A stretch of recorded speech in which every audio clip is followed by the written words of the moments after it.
Welcome to my channel simple math. 6th स्टँडर्डचा आपण decimal fraction lesson बघतो आहे.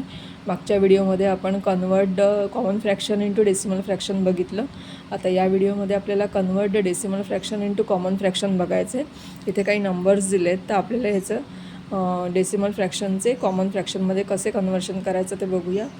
पहिला आपल्याला नंबर दिलेला आहे 27.5. आता आपल्याला काय करायचं आहे की हा जो नंबर दिलेला आहे हा असाच्या असा 275 तसा लिहायचा आहे वरती. ह्याच्यामध्ये डेसिमल पॉईंट द्यायचा नाही आहे. आणि आता आपल्याला इथे डेसिमल पॉईंटनंतर किती नंबर आहेत ते बघायचे. डेसिमल पॉईंटनंतर एकच नंबर आहे म्हणून आपल्याला इथे 10 द्यायचे आहेत, म्हणजेच एकच 0 द्यायचा आहे. सेकंड नंबरमध्ये आपण बघायचं आहे, इथेसुद्धा आपल्याला फक्त नंबरच लिहायचा आहे. आधीच्या 0ला व्हॅल्यू नसते म्हणून आपण ते नंबर्स लिहायचे नाही आहेत.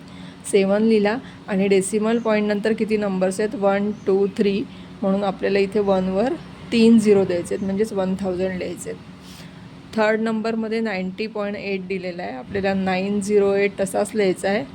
डेसिमल पॉईंटनंतर एकच नंबर असल्यामुळे आपल्याला इथे 10 लिहायचे आहेत. चौथा नंबर दिलेला आहे 3915. पूर्ण नंबर जसाच्या तसा लिहिला आपण डेसिमल पॉईंट न देता. आणि डेसिमल पॉईंटनंतर किती नंबर आहेत 1 2 म्हणून इथे आपल्याला इथे 100 लिहायचे आहेत. परत हा नंबर दिला आहे 312, हा जसाच्या तसा लिहायचा आपल्याला. आणि डेसिमल पॉईंटनंतर 2 नंबर्स आहेत म्हणून आपल्याला इथे 100 लिहायचे आहेत. शेवटचा नंबर आहे 7400, तसाच्या तसा लिहून घ्यायचा आहे. आणि आता इथे डेसिमल पॉईंटनंतर 3 नंबर्स आहेत म्हणून आपल्याला इथे 1000 लिहायचे आहेत.